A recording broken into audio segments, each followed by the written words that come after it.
विदर्भात सध्या तापमानाचा पारा चांगलाच वाढलेला आहे। अमरावतीचं कालचं तापमान 44 अंशावर गेलेलं होतं आणि आज पुन्हा जे आहे ते पुन्हा तापमान जे आहे ते मोठ्या प्रमाणावर वाढलेलं आहे। नवतपाला जे आहे ते सुरुवात झालेली आहे। पुढचे 9 दिवस जे आहेत ते मोठ्या प्रमाणावर तापमान असणार आहे आणि या वाढत्या तापमानाचा परिणाम जो आहे तो अमरावतीच्या बाजारपेठेमध्ये झालेला आहे। आपण जर आता बघितलं तर 12:30 वाजले आणि 12:30 वाजता जर आपण पाहिलं तर बाजारपेठा ज्या आहेत त्या ओस पडलेल्या आहेत। अमरावतीमधील महत्त्वाची ही बाजारपेठ आहे। अंबामातेचं मंदिर याच रस्त्याने गेल्यावर अंबामातेचं मंदिर लागतं, त्यामुळे मोठ्या प्रमाणावर या बाजारपेठेमध्ये दररोज जे आहे ते खरेदीसाठी नागरिकांची आणि ग्राहकांची गर्दी असते। जिल्ह्याभरामधनं जे काही भाविक येत असतात ते अंबामातेचं दर्शन करतात आणि अंबामातेचं दर्शन केल्यानंतर याच बाजारपेठेमध्ये जे आहे ते मोठ्या प्रमाणावर खरेदी करतात। या बाजूला साईडनं जर आपण कपड्याचं मार्केट आहे, नमुना गल्ली या भागामध्ये, परंतु उन्हाचा पारा आता वाढलेला आहे त्यामुळे नागरिक सध्या घराबाहेर खरेदीसाठी बाहेर पडत नाही।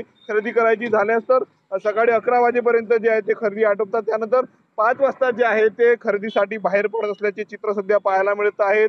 26 तारखेपर्यंत उष्णतेची लाट विदर्भामध्ये सांगितलेली आहे, परंतु पुढचे काही दिवस आणखी उष्णतेची लाट अशीच कायम राहणार असल्याचा अंदाजही दुसरीकडे हवामान विभागानं वर्तवला आपण दृश्यांमध्ये बघू शकतो।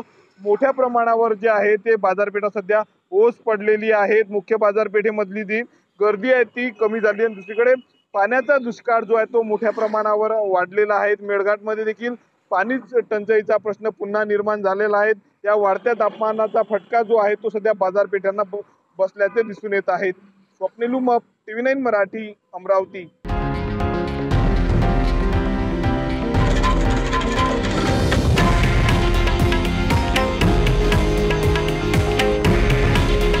हे आहे देशातील नंबर 1 न्यूज नेटवर्क आणि आपण पाहत आहात TV9 मराठी।